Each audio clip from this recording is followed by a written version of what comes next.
Criminal ഗൂഢാലോചന ഉണ്ട്. ആ ക്രിമിനൽ ഗൂഢാലോചന അന്വേഷിക്കണമെന്ന് ഇതിന് പിന്നിൽ നടന്നിരിക്കുന്നത് ഒരു ക്രിമിനൽ ഗൂഢാലോചനയാണ്. ഈ ഒരു ഗൂഢാലോചനയ്ക്ക് പിന്നിൽ പ്രവർത്തിച്ചവരെ മഞ്ജു പറഞ്ഞിടത്തുനിന്നാണ് എനിക്കെതിരെയുള്ള ഗൂഢാലോചന. സൂര്യൻ ആ കറുത്ത മറവിട്ട് പുറത്തു വരും. അതുപോലെ തന്നെയാണ് സത്യവും. ഒരു നാൾ അങ്ങനെ ഒടുവിൽ വിധി വന്നു. ജനപ്രിയ നായകൻ നിരപരാധി. നീണ്ട 9 വർഷങ്ങൾക്ക് ശേഷമാണ് കേസിൽ വിധിയെത്തിയത്. എന്നാൽ കോടതി വളപ്പിൽ ദിലീപ് പറഞ്ഞ വാക്കുകളാണ് ഇപ്പോൾ ചർച്ചയാകുന്നത്. മഞ്ജു വാര്യർ പണ്ട് പറഞ്ഞ വീഡിയോ വൈറലാകുന്നുണ്ട്.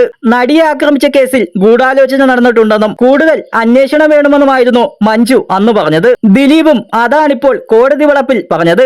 മഞ്ജു പറഞ്ഞെടുത്തു നിന്ന് തുടങ്ങിയതാണ് എനിക്കെതിരെയുള്ള ഗൂഢാലോചന. തന്റെ കരിയറും പ്രതിച്ഛായ നശിപ്പിക്കാൻ വേണ്ടിയുള്ള നീക്കമാണ് ഉണ്ടായതെന്നും പരസ്യമായി ദിലീപ് പറഞ്ഞു. സത്യത്തിൽ എന്താണ് സംഭവിച്ചത്? കാവ്യയുമായി ദിലീപിനുണ്ടായിരുന്ന അവിഹിത ബന്ധം ആദ്യം മഞ്ജുവിനെ അറിയിച്ചത് അതിജീവിതയാണ്. അതാണ് പ്രശ്നങ്ങൾക്ക് തുടക്കം കുറിച്ചതും. ആ പകയാണ് പിന്നീട് ആക്രമണത്തിലേക്ക് വഴിവെച്ചതെന്നായിരുന്നു പ്രോസിക്യൂഷന്റെ ആദ്യവാദം. ഈ വാദം തെളിയിക്കാൻ പ്രോസിക്യൂഷൻ കാവ്യ ദിലീപ് ബന്ധം ആഴത്തിൽ പരിശോധിച്ചു.